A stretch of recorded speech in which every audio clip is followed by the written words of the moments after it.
Ayan, good day po sa inyong lahat. Good news po sa lahat ng applicants ng Bureau of Fire Protection. Kung ikaw po ay hindi nakasama nung nakarang hiring sa nagdaang regular quota, ay ngayon po ay subukan po niyo ulit. Baka po kayo ay mapasama. Sapagkat meron pong announcement, 200 vacant position for Fire Officer 1, FO1 in the Bureau of Fire Protection National Headquarters. Okay, ito po ay attrition quota, 200 vacant positions para po sa National Headquarters. So, the opening of the recruitment and selection process for FO1 is hereby open and announced. Okay, be informed that the online submission and evaluation of the application forms ay open na po. Okay, and you must personal data sheet, yung PDS po, shall be on November 11 to 21, 2025, Monday to Friday, 0800 hour to 1700 hour. Okay, sa lahat po ng interested applicants, must registered. Andyan po yung link sa baba, pakitignan na lang po. Okay, nevertheless, personal appearance of the applicants in any stages of the recruitment screening process may still be required by schedule or by appointment, which will be announced. So, pwede pong ganyan in the official Facebook page of the Office of the Recruitment and Selection Section Office.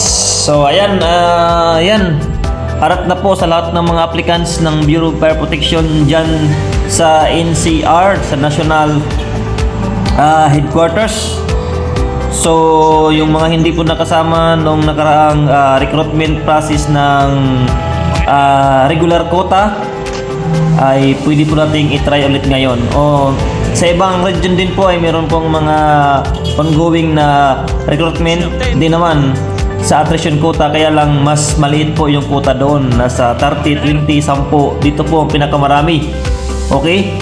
Sa National Headquarters na kung saan ay 200 vacant position. Okay? So, applicants must possess the following minimum and general qualifications based on the approved qualification standards set forth by the Civil Service Commission and implementing rules and regulation of RA 9263 as amended by RA 9592. Okay? Sa lahat po ng hindi pa mga first time applicant dyan na mag-apply, so ito po yung minimum qualification sa ating pumabasahin.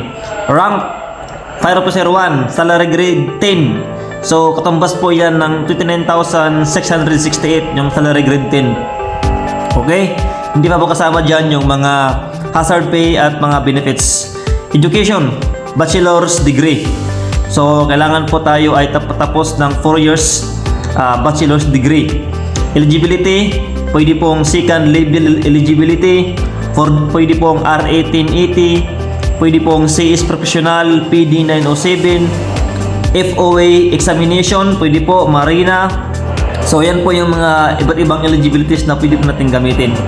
Okay, pwede mo sa board passer, nabanggit ko kanina yung RA 1080. Yung ating pong edad, must not less than 21 nor more than 30 years of age. Kung tayo po ay 30 years, 31 up to 35, ay kailangan na po natin gumamit ng waiver.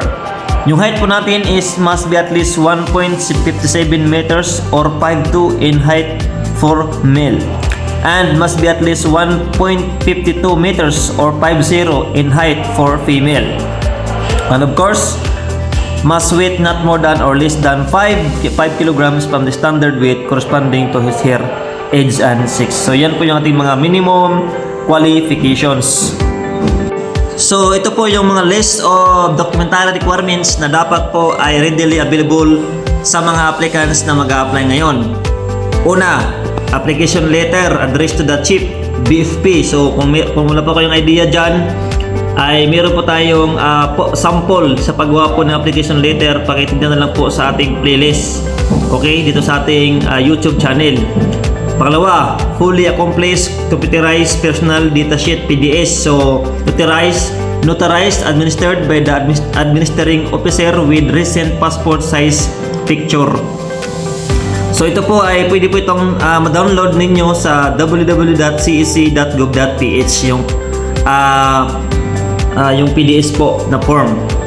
So paki-visit na lang po ng itong website na to. Then, one authenticated copy of transcript of records OTUR and college diploma. So one authenticated copy of TUR and diploma.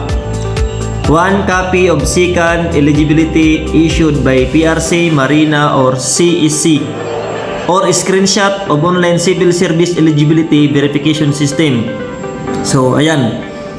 Then, certificate of live birth issued by the Philippine Statistics Authority or PSA. Certificate of marriage issued by PSA for female applicants if applicable. O kung kayo po ay kasal na, kailangan po ninyo ng certificate of marriage. Kung wala, then leave it, pass po kayo dyan. So sa mga clearances po, ito po, barangay clearance, national police clearance, mayor clearance, NBI clearance, RTC or regional trial court, or MTC, municipal trial court clearance. So yan po yung mga clearances na inyo po kailangang kunin. Then approved certificate of waiver if applicable. Authenticated copy of appointment for those who have previous government service. Photocopy of 2 valid government issued IDs. Tax identification number TIN. Okay.